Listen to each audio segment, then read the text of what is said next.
This is Garry Schyman. Hi, this is Mikolai Stroinski speaking, and you are listening to the Sound Architect podcast.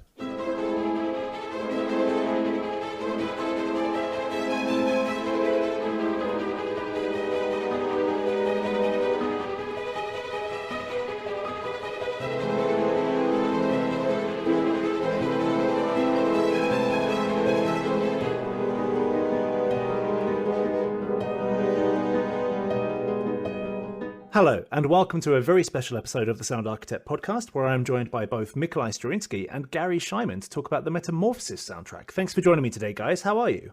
We're very well. Yeah, thanks. Really good. Awesome. Well, it's a pleasure to have you both back on the show.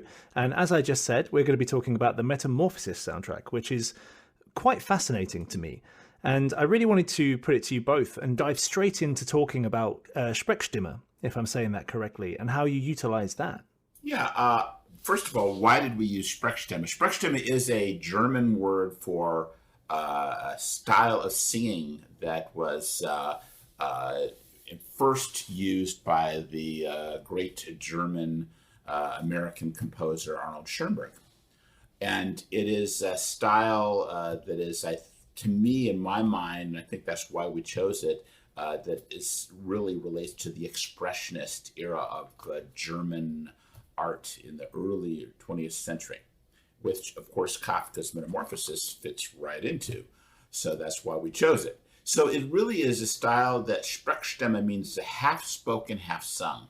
And it had several valuable assets to it. First of all, it really, maybe only to a few people, but I think anybody interested, it ties the Metamorphosis book, which is Kafka's most famous story, to this expressionist era of art in the early 20th century. And to me, that was, I think, part of the value of it. Plus, it has the added value of having this almost ironic humor, shall I say. It's not ha-ha humor, but it has this irony to it in the way it is sung. Yeah. And at least to our era, it might not have in Arnold Schoenberg's time.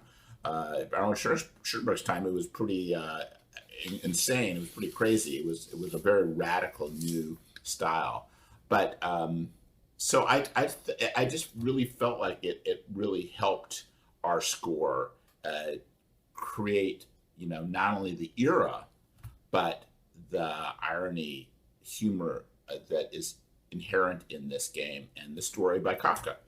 Yeah, and I was saying to Mikolai just before that I love how it kind of when you hear about the technique, you think that it shouldn't work, but it does, and it also intrigues the ear rather than kind of is dissonant or does anything negative to ear. It kind of makes you curious about it more. You know what's also interesting about this singing technique? We are also we are also used to exploration music in video games, having the melody, having a melodic instrument, very often a solo one. And you've got this one, here in the form of a singer doing the Sprechstimme, and it's like a different kind of paint. It's a melody, but it's like a drunk melody. It's very, very different.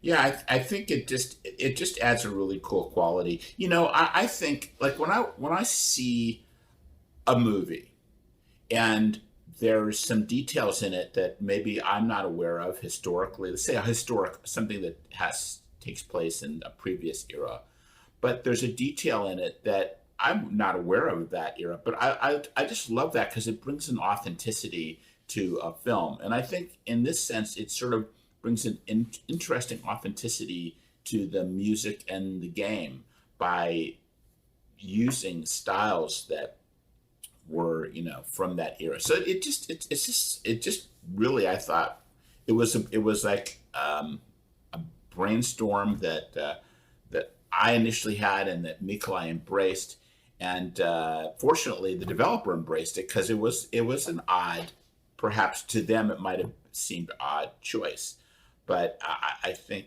they totally got into it, and I think they love the score. They're really happy with the score, so that's cool. Yeah, and I have to say I thoroughly enjoyed it myself. I've been listening to it over the last week or so, and I just constantly kept wanting to hear more in terms of that curiosity vibe. And it was just such a nice mixture of melodic content mixed with kind of that intrigue, like I said before, that it just kind of keeps you wanting to listen to the next one to see what you're going to do next.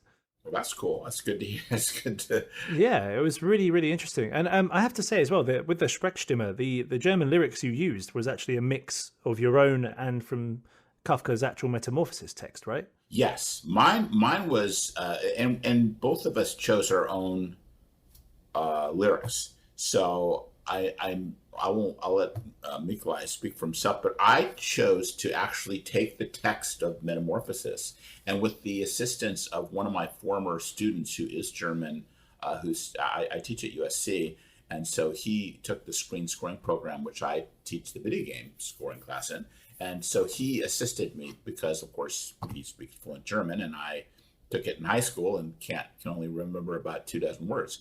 So that was very helpful. And so we found words that fit not only the music but also fit what was going on when the music was being used. So we adapted it freely, but I thought it was cool to use it as a source. Yeah, definitely. And correct me if I'm wrong, but as I was listening with the vocals on the soundtrack, was there also quite a bit of jazz influence? With it almost felt almost like scat vibes at times. Scat vibes in vocals? Yeah, I can't remember which track now, but I'm sure I remembered one feeling a bit loose in terms of the kind of style. Well, Mikolai was there's a little bit of a story behind the vocal. So I hired a singer in LA who I thought would do a good job, and she's a wonderful singer. Her name is not important, but she couldn't quite pull off this style. It didn't work. So I was very dejected. Not only had to pay her, of course, for her time, but we couldn't use what she had done. So then Mikolai found this wonderful singer, Joanna Freschel, who is Polish, but specializes in this type of music. And so she came, this is all before COVID, so she came to Mikolai's, well, you tell the story, Mikolai, and you just did such a great job directing her and letting her sort of freely, so I don't know if I would describe it as scat, which is sort of the jazz, the improv kind of style, but, maybe there is a sort of a connection, a freedom that you gave her. I haven't thought of jazz being in the vocals. We were really trying to be close to the Sprechstimme technique, which I don't think. I mean, maybe Sprechstimme is scat of early 20th century. Who knows? Maybe for a layman like myself, it comes across that way. But you Sam mentioned that there is some. We spoke about jazz before Garry joined us, and you mentioned that there is a little bit of James Bond in there, and absolutely, I agree. But jazz, maybe in the harmonies a little bit here and there, but not in the singing. Okay, fair enough. And so I wanted to ask you as well, how did this all begin? Like, how did you both first get involved with the project? I was giving a lecture here in Warsaw. I don't remember exactly when it was, but I think it was, frankly speaking, everything that's further back in the past than 1 week. I don't really know when it happened. It's just time flies so quickly. And so, after the lecture, organizers invited me for drinks to a nearby pub, and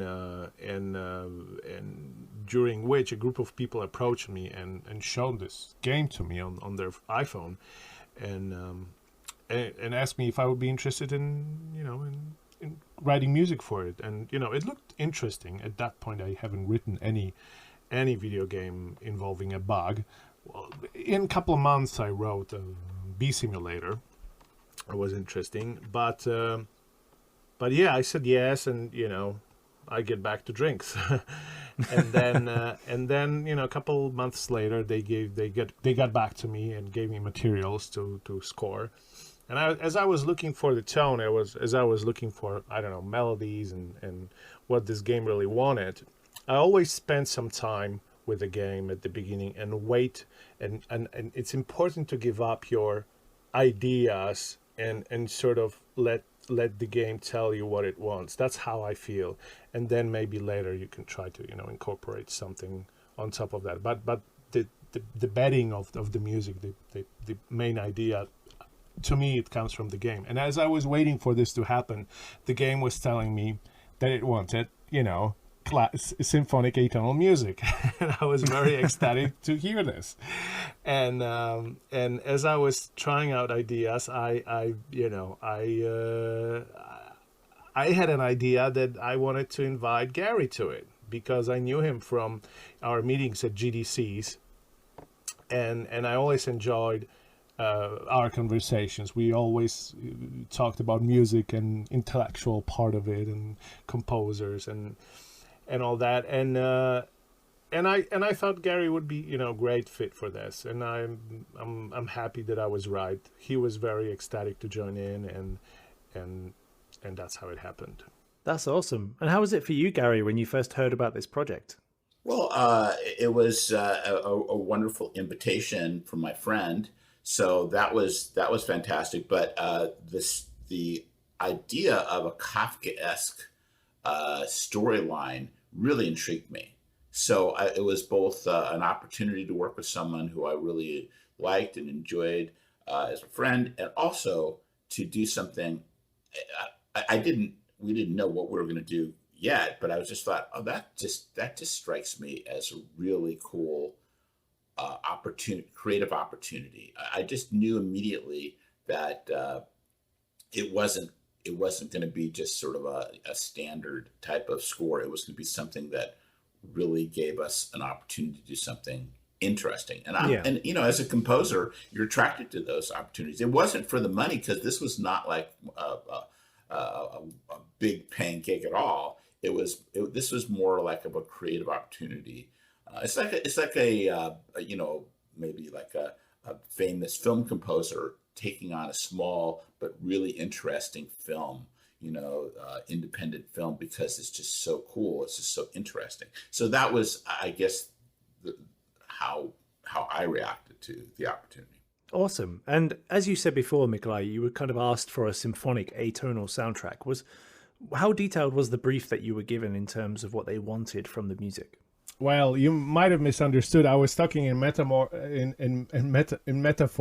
Oh, sorry. I was talking that the game itself spoke to me. That my senses told me that was the game. That was the music that they wanted. Aha. That the game wanted. They haven't told me what music they wanted. Thank God they didn't. And not that the idea would be bad, but it's nice in like. Metamorphosis is a kind of game that it's nice to approach with a clean slate. Yes. So they didn't have any directions, what they wanted, what they needed. I think the only thing was to not make it too scary and to maintain some kind of a sense of humor into it. Not a strong in your face sense of humor, but it's like tongue in cheek kind of thing. Yeah, kind of that dark irony we were talking about earlier. Yeah. Yeah, that was really their only direction to us, to don't make it too scary, and so that was actually very helpful to us, because I mean, if you analyze the game, you could analyze it as really a kind of a creepy story, and you could go totally in that direction. Yeah, but of course. That was a good reminder to not go in that direction, and I think it makes the game more fun. It changes the way. I mean, music has that ability, which is what's so cool and useful about music. It can really color the way someone the project, whether it's a game or a film or a television show or whatever, commercial, an ice cream commercial, whatever it is, the music has an effect. I show my class every year. There's this a really funny video that someone put together with scenes from The Shining, with the famous, Kubrick film. Yeah. And it's done as a comedy. Yes, I've seen this. That kind have you of seen it? Yeah, it's so good. Yeah, I've seen So it. that's where the music helps pull that off. So that's what music does, or it can do. It can really help define how you perceive something. But it's also nice. I think the successful games are, well, I'm not sure how broadly received will Metamorphosis be, because it's a small one. But I think it's nice when the project is cohesive. Like, when I looked at the graphics and the movie and what was happening, I didn't have instincts to make it very dark and creepy. I think it was all very, like I said, cohesive in this direction, dark with a twist. And it's nice that we didn't have to force players or listeners to an emotion that wasn't initially in the game. Yeah, definitely. And did the fact that you are an insect and also the fact that it's first person heavily influence how you approach the soundtrack? I think so. Yeah, definitely. Yeah, I mean, how did that affect? I mean, obviously the insect side intrigues me even more than the first person side. Yeah, well, the insect. It's just, well, first of all, the way you experience the world is different when you're an insect. You enter places where a human couldn't enter, right? So you write music for those weird areas that us human beings cannot see in our lives. Yeah. And everything is big, right? Everything, things that normally aren't scary are kind of scary to you, right?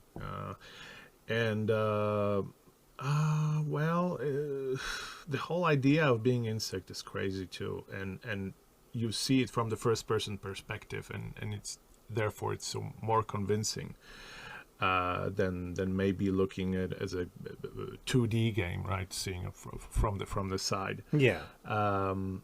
So it definitely has its impact on how you feel, and therefore on the music. Yeah, I mean, humans, we all have our own relationship with how we view insects. It's sort of an interesting thing. We may not think about it very often, but it's not like an animal in the same way we'd perceive a bunny or a dog or a elk or a buffalo or elephant. These are we have this sort of like love hate, maybe more hate relationship with insects.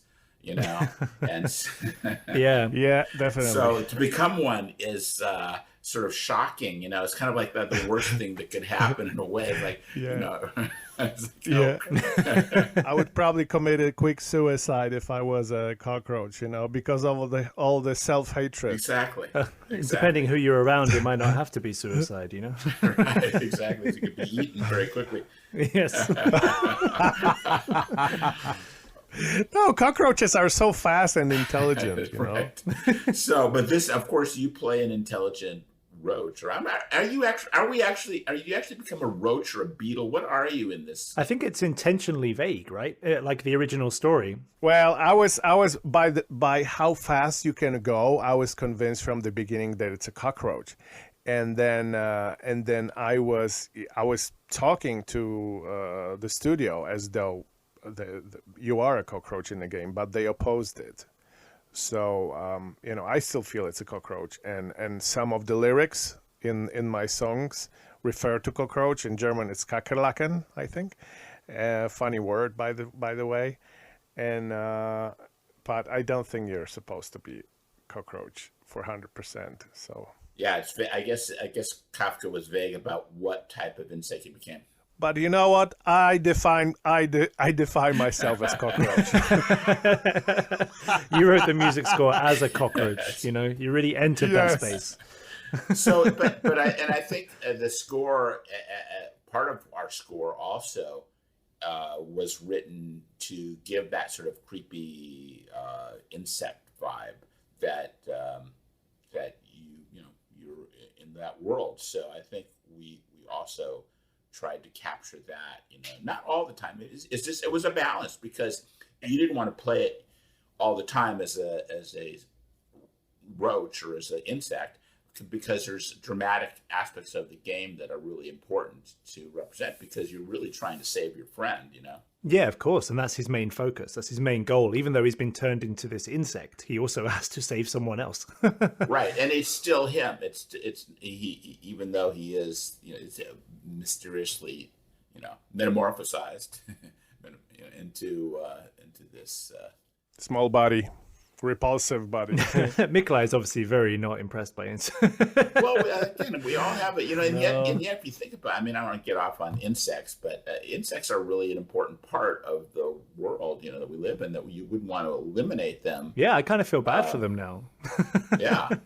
Except for the Anopheles mosquito. If we could eliminate those, that would be good. Then the malaria would be. I could mention a couple more, like hornets. Definitely wasps and the whole wasp family. Cockroaches.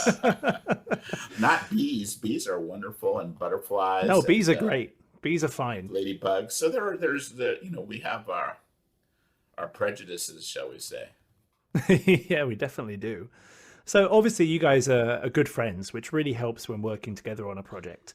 But how did you decide who did what, and how did the collaboration process work? Because it's not the standard process of when two composers get hired and one is kind of like, okay, you're doing exploration music, you're doing combat, you're doing this area, you're doing that area. How did it go? You know what? The longer I live, the more I am willing to just let things go as they want. And I wasn't planning anything. I was the one in direct touch with Ovid Works, and I was getting, you know, the requests for music from them. And it just happened that one of the first tracks that I asked Garry to contribute was happening when we enter a bug world in the game.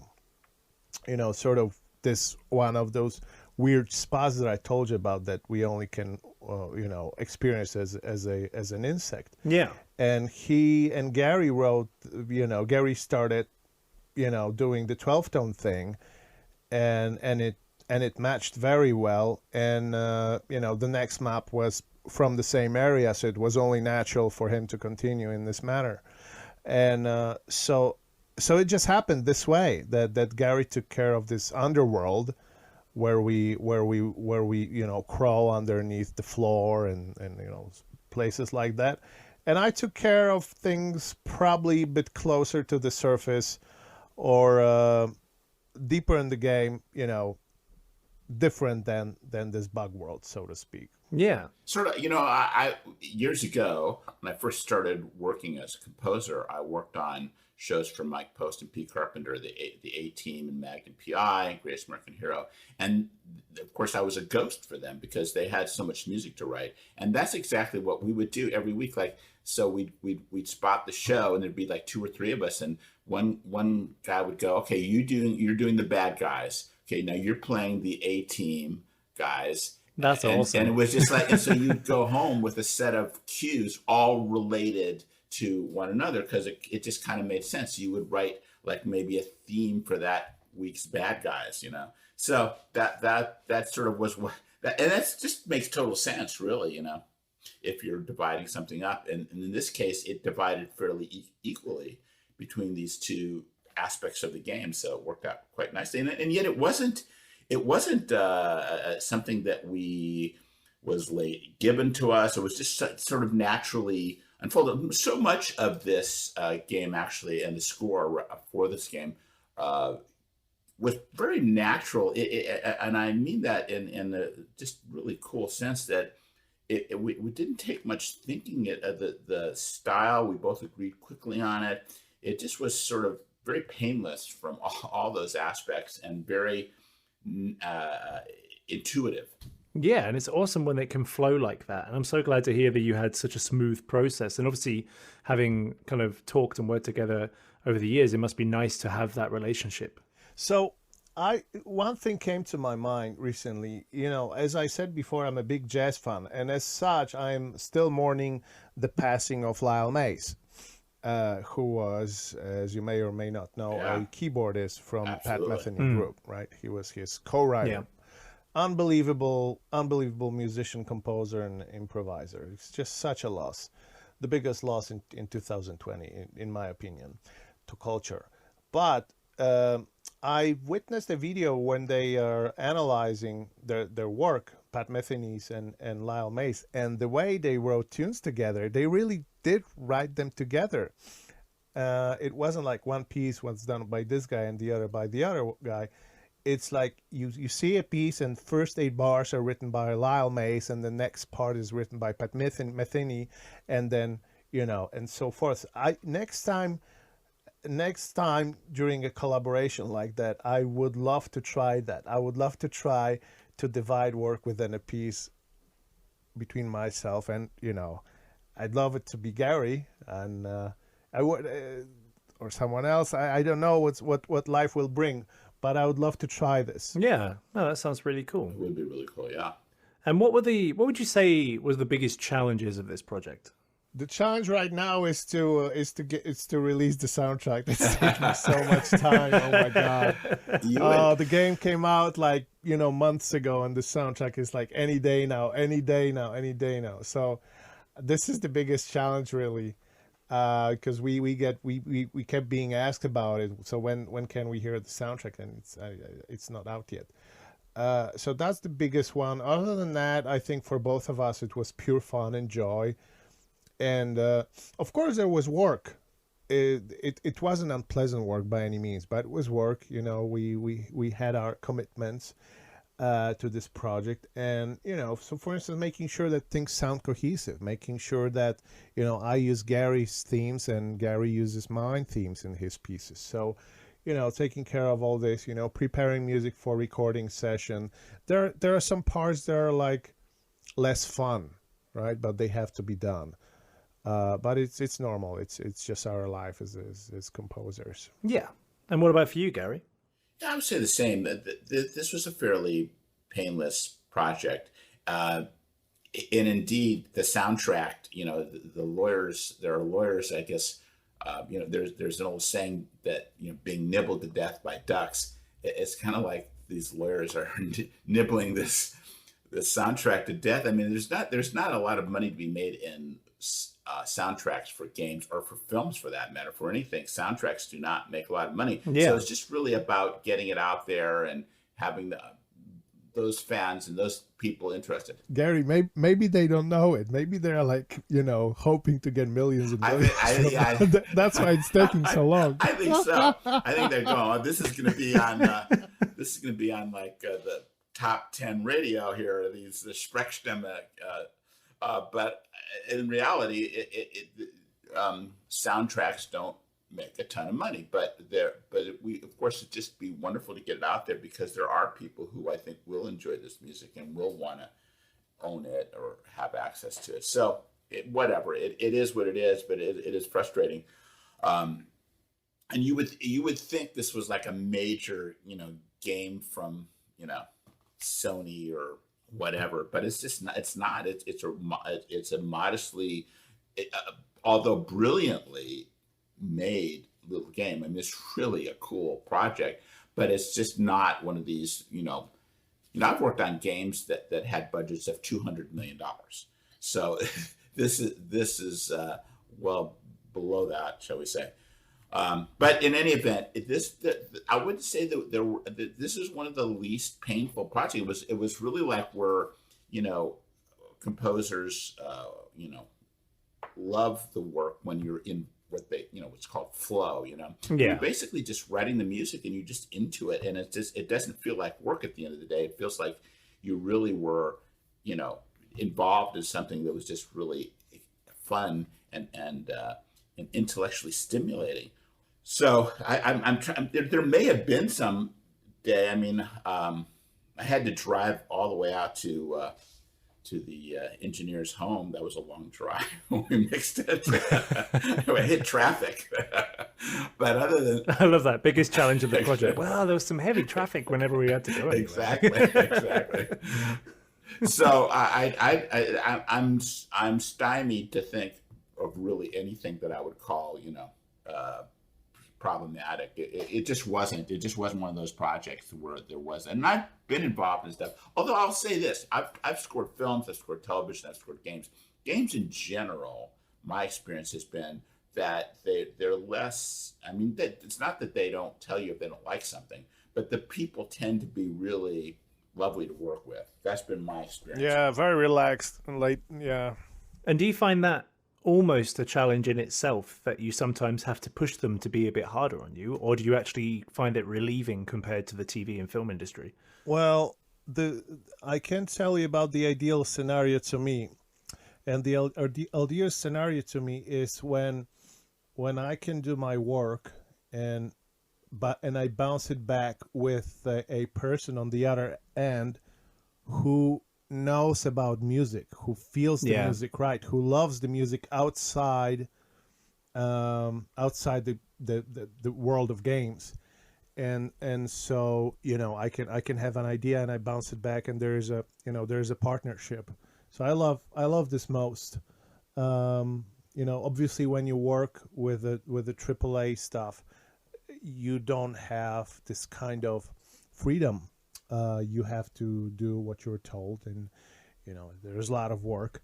But like I said, the best scenario is like this: is you have your time to come up with the sound, with the color of the soundtrack, and then it's being sort of tweaked later on by the dialogue, during the dialogue of myself and a person who works, you know, like a audio director, right? Yeah. Sometimes I have to say that sometimes the deadlines are like too much into the future. Sometimes I find myself working for a long time on one project, and I kind of wish that I could close the project already, but it's, you know, they're not ready. Not because the music is ready and I'm ready to be done with it, but it's just, you know, video games take long time to get done. Yeah, of course. Yeah, that is.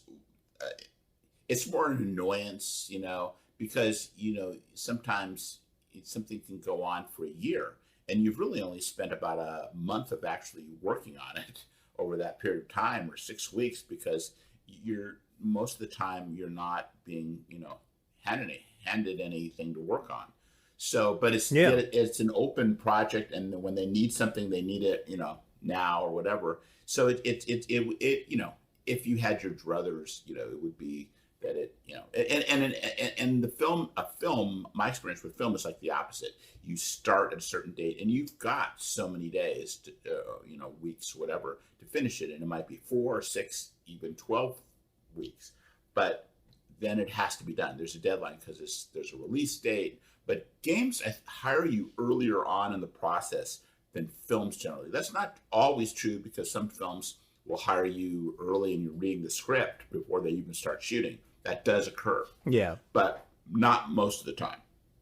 Usually you're hired as they're in the editing process, and they're now looking for a composer and trying to decide on musical direction, and they're putting in temp music, etc. So yeah, it is a stretched out. It is, but you know, it is what it is. It's just part of the process. The first game I scored, well, and I scored some games in the 90s, but mostly in the sort of current era. In 2004, I had 60 days to score Destroy All Humans, which to me was like a luxury, because I was scoring TV movies when I'd get sometimes 3 weeks or 2 weeks or 1 week to write the entire score.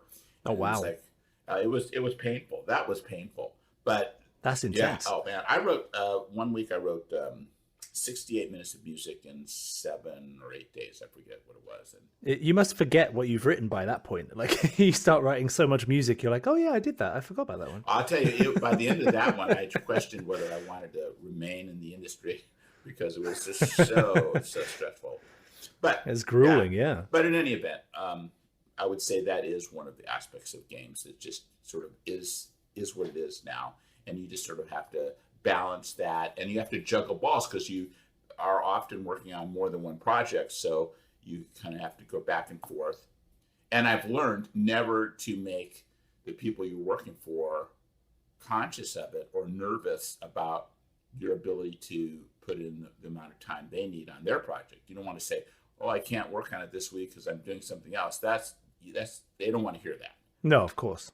You know, it's funny, Gary, because when you said I scored some game in the 90s, to me, it's funny how when you say you scored games in the 90s, I can say the same thing, but it will mean completely different thing.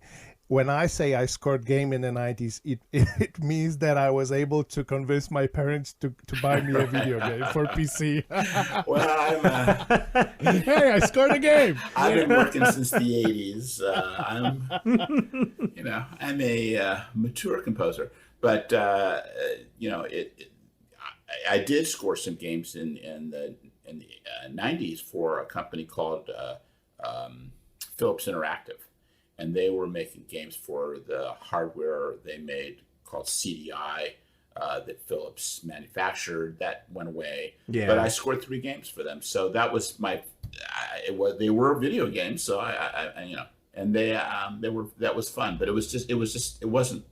Video games were not that interesting in the 90s, to be honest.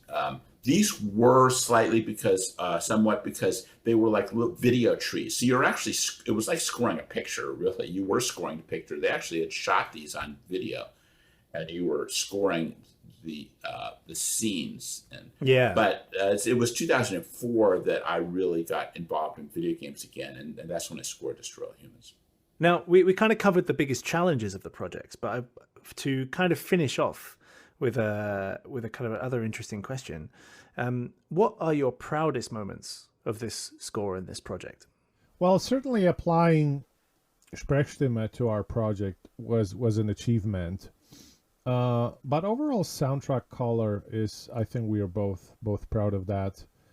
I would hate to just point to one piece of music that I'm prouder of than the other ones, because I love them all the same. And I listen to Garry's music. I listened to his music actually today before our interview, just to refresh my memory. And I think there's so much gold in what he wrote. So it's hard to, like I said, to point to just one single moment, like an aha moment. Yeah, of course. But one thing that I'm very proud of, well, not proud, but I'm happy that it worked out, is before I invited Garry, I wanted to, now I know it's true because how it turned out. It's like when you have something great, share it, and then it becomes even greater. Yeah. Right? So that's what it was, and that's what it is. Nice. I remember mixing it and sitting and going, this is a really interesting score. This is something that Mikolai and I have done. This is very special. And I remember, I as I was writing it, and then especially as listened to the mixes I did myself with Joanna's vocals. But when I just kind of heard it all come together, because we did record with a live orchestra, we did that. There was an orchestra in Macedonia. We didn't have a big budget, but we had enough to record with a live, and that added so much. And of course, Joanna. And I was just going, this is so cool. This is so unique what we've done. And I was just really excited by this score that we both contributed to. So that was sort of my moment. And that's when I said, we need to have a soundtrack. I don't know. How did that soundtrack, I guess you and I discussed it, and maybe Greg was involved, someone who's doing some PR for us. And we said, this really does need, because it's just such an unusual, cool, special sound, because you to some extent you are wedded to the project. So if a project is not that interesting, or if they want something quite ambient and that just doesn't give you the ability, I mean, you may do something that just works like gangbusters against picture, but if you take that music outside of the game or the film or whatever, it's not interesting enough to release as a soundtrack. It just, and there's a lot of film scores these days in particular that are so ambient and that they work great with picture, and they're really interesting, but do they stand on their own as music? And I thought this one did and does. So that was really, I think, what really I'm so happy about what we did together. We all wish more of this kind of soundtrack to do, and the best scenario is when you can write meaningful music for the sake of music, and then the soundtrack is broadly received. Not the soundtrack, but the game has a broad reception at the same time. That's. I mean, I have to say, it's one of the most unique and fascinating soundtracks I've heard in the last few years. And it definitely stands out. And it's something that's well worth listening to. Thanks. And I really hope that soundtrack comes out soon. Any day now. as I've been saying for the last 2 months. Every now and then I see an email from Mikolai to the people and say, so are we getting close now? Are we almost there? And they, yeah, we're almost, just a few more. I'm writing another one as soon as we're done. I know. It's like, seriously. It's like so frustrating. But, I feel like a donkey in Shrek, asking, "Are we there yet?" Right. All the time. Awesome. Well, I have to say, it's been an absolute pleasure to have you both on the show again. I want to thank Mikolai Stroinski and Garry Schyman, as well as Gregor O'Connor-Reed for helping set this up from Top Dollar PR. And of course, thanks to all our wonderful listeners. Thanks again for joining me, guys, and I hope you have a wonderful week. Thank you, Sam. Thanks for inviting us. It was a pleasure. Thanks.